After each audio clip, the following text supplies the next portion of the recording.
The Gift of the Magi by O. Henry, performed by Julie Harris. $1.87. That was all. And 60 cents of it was in pennies.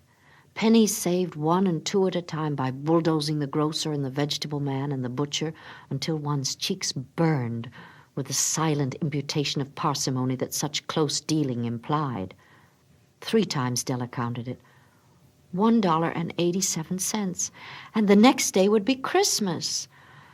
There was clearly nothing to do but flop down on the shabby little couch and howl. So Della did it, which instigates the moral reflection that life is made up of sobs, sniffles, and smiles, with sniffles predominating. While the mistress of the home is gradually subsiding from the first stage to the second, take a look at the home. A furnished flat at $8 per week. It did not exactly beggar description, but it certainly had that word on the lookout for the mendicancy squad. In the vestibule below was a letterbox into which no letter would go, and an electric button from which no mortal finger could coax a ring. Also appertaining thereunto was a card bearing the name Mr. James Dillingham Young. The Dillingham had been flung to the breeze during a former period of prosperity when its possessor was being paid $30 per week. Now, when the income was shrunk to $20, the letters of Dillingham looked blurred, as though they were thinking seriously of contracting to a modest and unassuming D. But whenever Mr. James Dillingham Young came home and reached his flat above, he was called Jim, and greatly hugged by Mrs. James Dillingham Young, already introduced to you as Della, which is all very good. Della finished her cry and attended to her cheeks with the powder rag. She stood by the window and looked out dully at a gray cat walking a gray fence in a gray backyard. Tomorrow would be Christmas Day, and she had only $1.87 with which to buy Jim a present. She had been saving every penny she could for months with this result. $20 a week doesn't go far. Expenses had been greater than she had calculated. They always are. Only $1.87 to buy a present for Jim. Her Jim. Many a happy hour she had spent planning something nice for him, something fine and rare and sterling, something just a little bit near to being worthy of the honor of being owned by Jim. There was a pier glass between the windows of the room. Perhaps you've seen a pier glass in an $8 flat. A very thin and very agile person may, by observing his reflection in a rapid sequence of longitudinal strips, obtain a fairly accurate conception of his looks. Della, being slender, had mastered the art. Suddenly she whirled from the window and stood before the glass. Her eyes were shining brilliantly, but her face had lost its color within 20 seconds. Rapidly, she pulled down her hair and let it fall to its full length. Now, there were 2 possessions of the James Dillingham Youngs in which they both took a mighty pride. One was Jim's gold watch that had been his father's and his grandfather's. The other was Della's hair. Had the Queen of Sheba lived in the flat across the air shaft, Della would have let her hair hang out the window some day to dry, just to depreciate Her Majesty's jewels and gifts. Had King Solomon been the janitor with all his treasures piled up in the basement, Jim would have pulled out his watch every time he passed just to see him pluck at his beard from envy. So now Della's beautiful hair fell about her, rippling and shining like a cascade of brown waters. It reached below her knee and made itself almost a garment for her. And then she did it up again nervously and quickly. Once she faltered for a minute and stood still while a tear or 2 splashed on the worn red carpet. On went her old brown jacket. On went her old brown hat. With a whirl of skirts and with the brilliant sparkle still in her eyes, she fluttered out the door and down the stairs to the street. Where she stopped, the sign read, Madame Sofronie, hair goods of all kinds. 1 flight up Della ran and collected herself, panting. Madame, large, too white, chilly, hardly looked the Sofronie. Will you buy my hair? Asked Della. I buy hair, said Madame. Take your hat off. Let's have a sight at the looks of it. Down rippled the brown cascade. $20, said Madame, lifting the mass with a practiced hand. Give it to me quick, said Della. Oh, and the next 2 hours tripped by on rosy wings. Forget the hashed metaphor. She was ransacking the stores for Jim's present. She found it at last.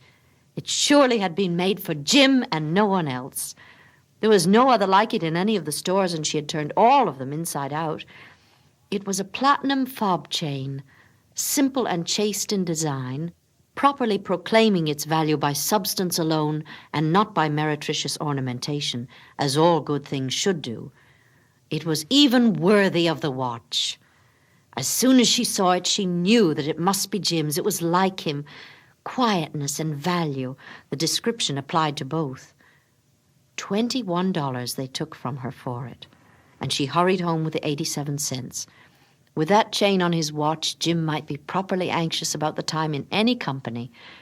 Grand as the watch was, he sometimes looked at it on the sly on account of the old leather strap that he used in place of a chain. When Della reached home, her intoxication gave way a little to prudence and reason. She got out her curling irons and lighted the gas and went to work repairing the ravages made by generosity added to love, which is always a tremendous task, dear friends, a mammoth task. Within 40 minutes, her head was covered with tiny, close-lying curls that made her look wonderfully like a truant schoolboy. She looked at her reflection in the mirror long, carefully, and critically. If Jim doesn't kill me, she said to herself, before he takes a second look at me, he'll say I look like a Coney Island chorus girl. But what could I do? Well, what could I do with $1.87? At 7 o'clock, the coffee was made, and the frying pan was on the back of the stove, hot and ready to cook the chops. Jim was never late. Della doubled the fob chain in her hand and sat on the corner of the table near the door that he always entered. Then she heard his step on the stair away down on the first flight, and she turned white for just a moment. She had a habit of saying little silent prayers about the simplest everyday things, and now she whispered, "Please, God, make him think I'm still pretty." The door opened, and Jim stepped in and closed it. He looked thin and very serious, poor fellow. He was only 22, and to be burdened with a family. He needed a new overcoat, and he was without gloves. Jim stopped inside the door as immovable as a setter at the scent of quail. His eyes were fixed upon Della, and there was an expression in them that she could not read, and it terrified her. It was not anger, nor surprise, nor disapproval, nor horror, nor any of the sentiments that she had been prepared for. He simply stared at her fixedly with that peculiar expression on his face. Della wriggled off the table and went for him. "Jim, darling," she cried, "don't look at me that way. I had my hair cut off and sold it because I couldn't have lived through Christmas without giving you a present. It'll grow out again. You won't mind, will you? I just had to do it. My hair grows awfully fast. Oh, say Merry Christmas, Jim, and let's be happy. You don't know what a beautiful, nice gift I've got for you." "You've cut off your hair?" asked Jim laboriously, as if he had not arrived at that patent fact yet, even after the hardest mental labor. "Cut it off and sold it," said Della. "Well, don't you like me just as well anyhow? I'm me without my hair, ain't I?" Jim looked about the room curiously. "You say your hair is gone?" he said, with an air almost of idiocy. "Well, you needn't look for it," said Della. "It's sold, I tell you. Sold and gone, too. It's Christmas Eve, boy. Be good to me, for it went for you. Maybe the hairs of my head were numbered," she went on with a sudden serious sweetness, "but nobody could ever count my love for you. Shall I put the chops on, Jim?" Out of his trance, Jim seemed quickly to wake. He enfolded his Della. For 10 seconds, let us regard with discreet scrutiny some inconsequential object in the other direction. $8 a week or $1 million a year. What is the difference? A mathematician or a wit would give you the wrong answer. The Magi brought valuable gifts, but that was not among them. This dark assertion will be illuminated later on. Jim drew a package from his overcoat pocket and threw it upon the table. "Don't make any mistake, Del," he said, "about me. I don't think there's anything in the way of a haircut or a shave or a shampoo that could make me like my girl any less. But if you'll unwrap that package, you may see why you had me going a while at first." White fingers and nimble tore at the string and paper, and then an ecstatic scream of joy, and then, alas, a quick feminine change to hysterical tears and wails, necessitating the immediate employment of all the comforting powers of the lord of the flat. For there lay the combs, the set of combs, side and back, that Della had worshipped for long in a Broadway window. Beautiful combs, pure tortoiseshell, with jeweled rims, just the shade to wear in the beautiful vanished hair. They were expensive combs. She knew in her heart had simply craved and yearned over them without the least hope of possession. And now they were hers, but the tresses that should have adorned the coveted adornments were gone. But she hugged them to her bosom, and at length she was able to look up with dim eyes and a smile and say, "My hair grows so fast, Jim." And then Della leapt up like a little singed cat and cried, "Oh, oh!" Jim had not yet seen his beautiful present. She held it out to him eagerly upon her open palm. The dull, precious metal seemed to flash with the reflection of her bright and ardent spirit. "Isn't it a dandy, Jim? I hunted all over town to find it. You'll have to look at the time 100 times a day now. Give me your watch. I want to see how it looks on it." Instead of obeying, Jim tumbled down on the couch and put his hands under the back of his head and smiled. "Dell," said he, "let's put our Christmas presents away and keep 'em a while. They're too nice to use just at present. I sold the watch to get the money to buy your combs. And now suppose you put the chops on."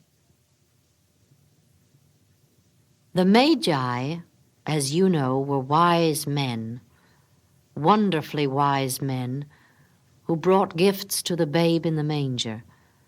They invented the art of giving Christmas presents. Being wise, their gifts were no doubt wise ones, possibly bearing the privilege of exchange in case of duplication. And here I have lamely related to you the uneventful chronicle of 2 foolish children in a flat, who most unwisely sacrificed for each other the greatest treasures of their house.